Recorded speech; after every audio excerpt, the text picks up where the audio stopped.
I met him 15 years ago. I was told there was nothing left. No reason, no conscience, no understanding, even the most rudimentary sense of life or death, of good or evil, right or wrong. I met this 6-year-old child with this blank, pale, emotionless face and the blackest eyes, the devil's eyes. Halloween wasn't just the film that invented the slasher genre. It was a desperate gamble made by film school friends with pocket change and borrowed equipment that accidentally rewrote the rules of horror cinema forever. These are 20 weird facts about Halloween that reveal how the most profitable independent film ever made nearly didn't happen at all. And stick around, because the bonus fact at the end is something that will change how you watch the entire movie forever. Let's go behind the mask. Fact number 1. The movie was shot in 21 days during a blazing California spring. Halloween takes place during crisp October nights in suburban Illinois. The reality was brutally different. John Carpenter and his crew filmed in South Pasadena, California, during a sweltering spring in 1978 when temperatures regularly hit the 80s. Every brown, sun-scorched lawn had to be spray painted green. Every background tree was manually decorated with fake autumn leaves purchased in bulk and attached with fishing line. Between takes, crew members would rush into frame and scatter bags of dead leaves across sidewalks. Then they'd sweep them up and reuse the same leaves for the next shot. Jamie Lee Curtis wore full wardrobe layers in 80-degree weather. Nick Castle, inside the suffocating Michael Myers mask and coveralls, nearly collapsed from heat exhaustion multiple times. The mask became so saturated with sweat, it had to be dried between takes to prevent it from reflecting light differently. This wasn't movie magic creating the season. This was pure determination and manual labor, one fake leaf at a time. Fact number 2. Michael Myers' mask cost less than $2 and was originally Captain Kirk's face. The most terrifying face in cinema history began as a $1.98 Captain Kirk mask purchased from a costume shop. Production designer Tommy Lee Wallace bought it, removed the eyebrows, widened the eye holes, and spray painted the flesh-colored latex a ghastly white. That's it. 3 simple modifications turned Captain Kirk into pure evil. The production was so cash-strapped, this wasn't their first choice. It was their only financially viable option. What makes this accident brilliant is that the modified Kirk mask creates what Carpenter called the blank face of evil. It's human enough to be disturbing, but alien enough to be inhuman. William Shatner himself didn't know about this for years. When he finally learned that horror's most iconic villain was literally wearing his face, he was simultaneously honored and disturbed. The cheapest element of the production became its most valuable asset. Fact number 3. The entire film cost $300,000 and made back $70 million. Halloween didn't just succeed. It shattered every economic model of independent cinema. With a microscopic budget of $300,000, the film earned approximately $70 million in its initial theatrical run. That's a 23.333% return on investment. No independent film before or since has matched that profit ratio. Carpenter and producer Deborah Hill wrote the script in 10 days. They shot for 21 days. Carpenter composed the entire score himself in 3 days. The budget breakdown reveals the desperation. $20,000 for Jamie Lee Curtis and the entire cast combined. Donald Pleasance received $20,000 for 5 days of work. What audiences witnessed was a film that looked like it cost millions. Carpenter and his team didn't just work within their limitations, they made those limitations invisible. This economic miracle proved talented filmmakers with compelling vision didn't need studio money. Fact number 4. John Carpenter composed the legendary theme in under 3 days. That 5-note piano melody that pulses through your nightmares? John Carpenter created it in approximately 72 hours using a pattern his father taught him as a child. Carpenter's father was a music professor who introduced young John to unusual time signatures. The Halloween theme is written in 5/4 time, creating an unsettling, off-balance rhythm that your brain recognizes as wrong without knowing why. Carpenter recorded the entire score himself using basic synthesizers in his home, not an orchestra, not a professional recording studio. He composed quickly because the film needed music immediately and they couldn't afford to hire a composer. The theme's power comes from its simplicity. It's so basic anyone can play it, so memorable that once heard, it's never forgotten. The theme has been covered and remixed thousands of times. It was created in one desperate weekend by a director who had no other options. Fact number 5. Jamie Lee Curtis was cast because she was Janet Leigh's daughter. Jamie Lee Curtis didn't land the role of Laurie Strode because of extensive acting experience. She was 19 with minimal credits. She got the role because her mother was Janet Leigh, the actress who died in the shower in Psycho, arguably the most famous scene in cinema history. Deborah Hill and John Carpenter wanted that connection. They wanted the daughter of horror's most famous victim to become horror's newest heroine. It was marketing genius disguised as casting. What nobody predicted was that Curtis would be perfect. She brought intelligence, vulnerability, and strength to Laurie. This single casting decision launched Curtis's entire career. She became the Scream Queen, starring in The Fog, Prom Night, and Terror Train. That casting choice created Hollywood's first horror legacy.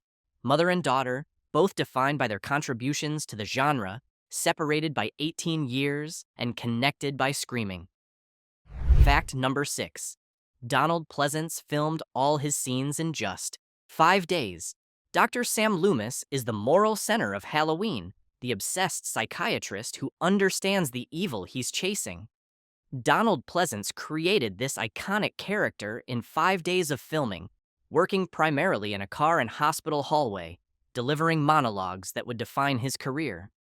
Pleasance was a respected British character actor with over 100 credits. He brought gravity and obsession to Loomis that elevated every scene.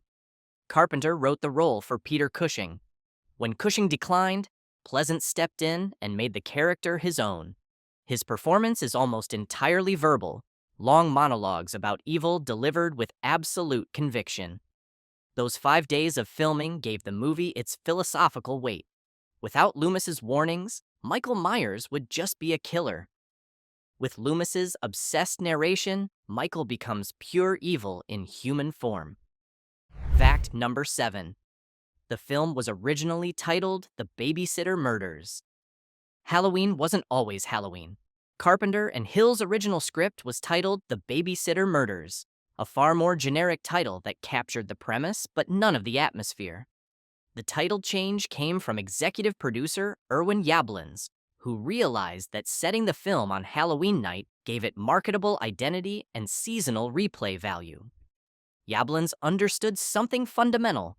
Holidays are powerful cultural touchstones. The babysitter incidents happen every night somewhere. Halloween happens once a year, everywhere. But even with the better title, distributors didn't want the film.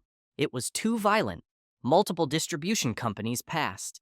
The film premiered at the Kansas City Film Fest to modest attention. Then word of mouth exploded. Audiences were terrified. Theater owners held the film over for additional weeks. By spring 1979, Halloween was a nationwide phenomenon. The title that almost stayed generic became iconic. Fact number 8. Nick Castle, who played Michael Myers, was paid just $25 per day. The man behind the mask was John Carpenter's film school friend, who agreed to put on coveralls and walk slowly for $25 per day. Nick Castle wasn't a stuntman or actor. He was a film student and aspiring director who helped out a friend. Castle made a critical decision. Michael Myers wouldn't move like a normal human. He would move with unnatural stillness and patience, like a predator with all the time in the world. Castle's Michael doesn't run. He walks, steadily, relentlessly. That famous head tilt after Michael stabs Bob? That was Castle's improvisation, a moment of inhuman curiosity that became the character's signature gesture. For $25 a day, Castle created body language that defined cinematic villainy. He went on to direct major studio films, but Halloween fans still recognize him as the original shape. Fact number 9. The film's famous POV opening was achieved with careful choreography. Halloween's opening is a masterclass in building dread. One continuous shot, seemingly from Michael's point of view, moves through the Myers house, watching through windows, entering, picking up a knife, climbing stairs, putting on a clown mask, and committing violence. Then the shot continues outside, where his parents unmask him, revealing the 6-year-old killer. This was meticulous planning and execution. The shot required precise timing, careful lighting that wouldn't reveal the camera, and performers hitting marks perfectly because there were no second chances in a continuous take. The Steadicam was relatively new technology in 1978. What makes the shot brilliant is the perspective. We're seeing through young Michael's eyes, experiencing his calm, emotionless approach to violence. When the parents remove the mask and we see the small boy holding the bloody knife, the reveal is devastating because we've been complicit in his perspective. Fact number 10. Every appearance of Michael in the background was carefully choreographed. John Carpenter and cinematographer Dean Cundey didn't randomly place Michael Myers in the background.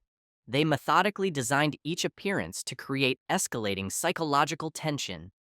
Throughout the middle section, Michael appears in the background while Laurie remains unaware in the foreground. He's standing behind a hedge. He's visible in a doorway. He's watching from across the street. Go ahead and like and subscribe, because what I'm about to tell you next completely changes how you understand these background appearances. And trust me, once you know the psychology behind them, you'll never watch these scenes the same way again. Fact number 11. The iconic behind the bush scene was shot in one take. When Tommy looks out his window and sees Michael Myers standing motionless behind the hedge, it's one of Halloween's most unsettling images. That perfect shot was captured in one take because the production had already used all their fake autumn leaves and couldn't redecorate the bush. Remember, this was spring in California. That bush had been painstakingly decorated with fake leaves purchased from a craft store, each one attached individually. The production couldn't afford more leaves and didn't have time to reattach existing ones if they disturbed the arrangement. So Carpenter, Cundey, and Castle had one opportunity. Castle positioned himself behind the bush. Cundey framed the shot so Michael's mask was visible but partially obscured. They rolled camera, captured the image, and moved on. That singular take became one of the film's most memorable moments, reproduced on posters and countless other horror films. Fact number 12. PJ Soles improvised the "See Anything You Like" line.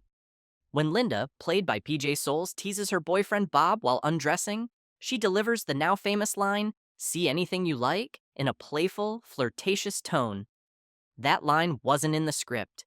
Soles improvised it during filming, and Carpenter loved it enough to keep it. Soles brought natural energy and humor to Linda, making her feel like a real teenager rather than a horror movie archetype. The improvised line became significant because it represents the last moment of normalcy before terror. Linda is flirting, happy, alive. Within minutes, she'll be gone. That whiplash from playfulness to violence is part of what makes Halloween so effective. Soles' entire performance captures a specific type of teenage girl in 1978. Confident and social, unaware she's in a horror movie. The improvised line survived because it was genuine. Soles understood her character intuitively and gave Linda a voice that felt real. Fact number 13. The film's lighting made Michael appear and disappear through shadow. Dean Cundey's cinematography is Halloween's secret weapon. The film's lighting design allows Michael Myers to materialize from darkness and dissolve back into shadow without cuts or tricks. This wasn't editing magic. This was Cundey understanding light and shadow at a fundamental level. Cundey lit the night scenes with deep blacks and selective lighting. When Michael appears in a dark room, he's partially visible, his white mask catching just enough light to be recognizable while his body blends with darkness. When he disappears, he's not leaving the frame. He's stepping back into unlit areas where the camera can't see him. This technique creates unsettling reality. We know he's there in the darkness. We just can't see him. The approach required precise lighting placement. Cundy found the perfect balance, illuminating just enough to create recognition while maintaining shadow enough for disappearance. Fact number 14. John Carpenter personally operated the camera for key stalking sequences. Directors typically don't operate cameras, but Halloween's budget didn't allow for a full crew, and John Carpenter had extensive technical knowledge from film school. For several crucial sequences, particularly the stalking shots where we follow Laurie from Michael's perspective, Carpenter operated the camera himself. These sequences required specific rhythm and movement that Carpenter couldn't adequately communicate to another operator. He needed the camera to move like Michael moved, patient, steady, unrushed. So he stepped behind the camera and did it himself. When the camera slowly approaches Laurie walking down the street, you feel intelligence behind it. Operating the camera also gave Carpenter immediate feedback. He could see exactly what he was capturing in real time, making instant decisions about framing and performance. This hands-on approach exemplifies Halloween's production. Everyone wore multiple hats. The small crew size wasn't a limitation, it was liberation. Fact number 15. The sheriff's car was rented for $50 total. Every police vehicle in Halloween was rented from local law enforcement or private owners. The main sheriff's car, driven by Charles Cyphers as Sheriff Brackett, was an actual Los Angeles County Sheriff's Department vehicle rented for $50 total, not per day. The production couldn't afford to mock up convincing police vehicles or rent from professional picture car companies. Instead, Deborah Hill negotiated directly with the Sheriff's Department, explaining they were college kids making a low-budget film and needed help. The department agreed, providing the vehicle for almost nothing. This kind of resourcefulness defined Halloween's production. They filmed in suburban Pasadena because residents allowed them to use locations for minimal fees. The real police vehicle added authenticity. It wasn't a Hollywood approximation, it was an actual working vehicle with authentic markings. When budgets force creativity, creativity often produces something more genuine than unlimited resources allow. Fact number 16. Jamie Lee Curtis performed most of her own stunts. Modern productions use stunt doubles for almost everything physical. In 1978, with no money for stunt performers, Jamie Lee Curtis did her own action. When Laurie tumbles down the staircase after stabbing Michael with a knitting needle, that's Curtis actually falling, landing hard, and continuing the scene. Curtis was 19, athletic, and willing to commit fully to the physical demands. The staircase fall was choreographed and padded, but Curtis took the tumble herself, getting bruised and exhausted. The authenticity shows on screen. When Laurie is running, Curtis is actually sprinting. When she's fighting Michael, Curtis is actually struggling against Nick Castle's significantly larger frame. There's no stunt double with slightly different hair breaking the illusion. This commitment established Curtis as a serious actress who understood that horror required total physical investment. Curtis's willingness to do her own stunts also kept the production on budget. Fact number 17. The film was rejected by major studios for being too scary. Before Halloween made history, it was rejected. Paramount passed.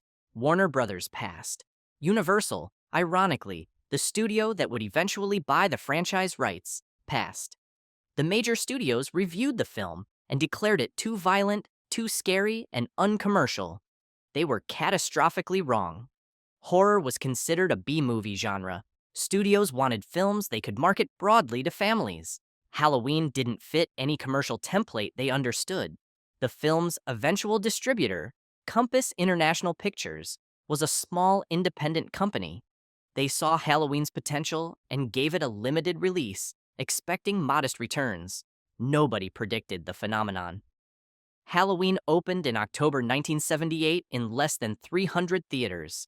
By spring 1979, it was a cultural touchstone. This rejection to Triumph's story became legendary in Hollywood. It proved that independent filmmakers with vision could compete. The studios rejected Halloween, and Halloween rejected their entire business model. Fact number 18. The closet scene. was filmed in one continuous take. When Laurie hides in the closet while Michael searches the house, the camera stays on Curtis's terrified face for what feels like an eternity. That prolonged close-up, with Curtis breathing hard and tears streaming, was filmed in one continuous take with Curtis genuinely working herself into a state of terror. Carpenter didn't cut away or provide relief. He kept the camera on Curtis's face, letting the audience experience every second of her fear. Curtis controlled her breathing to create panic rhythms. She let tears flow naturally. The scene's power comes from its duration. Most films cut away from close-ups after seconds. Carpenter holds on Curtis for what feels impossibly long, forcing the audience to sit with her terror. This scene exemplifies Carpenter's understanding of suspense. He's not showing us Michael breaking through the door. He's showing us Laurie anticipating it. The terror isn't in the action, it's in the waiting. Fact number 19. Michael Myers' breathing was created by John Carpenter. Wearing the mask, that distinctive breathing sound that accompanies Michael throughout the film, the heavy, muffled respiration that signals his presence even when he's off-screen, was created by John Carpenter himself. He put on the actual Michael Myers mask, held a microphone close to his face, and breathed. The mask restricted airflow naturally, creating muffled, labored breathing. Carpenter exaggerated it slightly, making each breath deliberate and loud. He recorded multiple takes, then mixed the breathing into the soundtrack at varying volumes depending on how close Michael was to the camera. This sound design choice was born from necessity, but became essential to the character. Michael's breathing made him feel alive rather than supernatural. The breathing also served practical purposes. In scenes where Michael is present but not visible, the breathing confirms his location. Carpenter couldn't afford professional sound designers, so he did it himself, creating something more effective than any expensive alternative. Fact number 20. The film initially received mixed critical reviews. Halloween wasn't immediately recognized as a masterpiece. Initial critical reviews were mixed. Some critics praised its technical skill. Others dismissed it as exploitative garbage that glorified violence. The New York Times gave it a dismissive review. Variety was lukewarm. The film opened without critical consensus or mainstream media support. What changed everything was audiences. People who saw Halloween told everyone they knew. They came back for repeat viewings. They analyzed it. They debated it. The film's reputation grew slowly throughout 1979 and into 1980. As home video emerged, Halloween found new audiences. Film schools began teaching it. By the mid-1980s, Halloween was recognized as a landmark film. By the 2000s, it was in the Library of Congress National Film Registry as culturally, historically, or aesthetically significant. This delayed. Recognition proves that audiences often understand what matters before critics do. Halloween's reputation was built by people watching it, being affected by it, and telling others. Halloween succeeded not because it was the most violent or the most shocking, but because it was the most true. John Carpenter and his desperate crew of film students and underpaid actors created something that transcended its limitations through sheer artistic vision and technical mastery. They proved that you don't need studio money to make art that lasts. You need talent, determination, and something genuine to say. Halloween reminds us that the scariest monsters aren't supernatural. They're the emptiness that occasionally manifests in human form, the blank faces that look at us without seeing us, the patient evil that walks steadily toward us no matter how far or fast we run. John Carpenter looked into those devil's eyes once, and he's been helping us understand what he saw ever since. If you enjoyed discovering the chaos behind the mask, hit that like button and subscribe for more behind-the-scenes deep dives into the films that changed cinema forever. And remember, it's Halloween. Everyone's entitled to one good scare.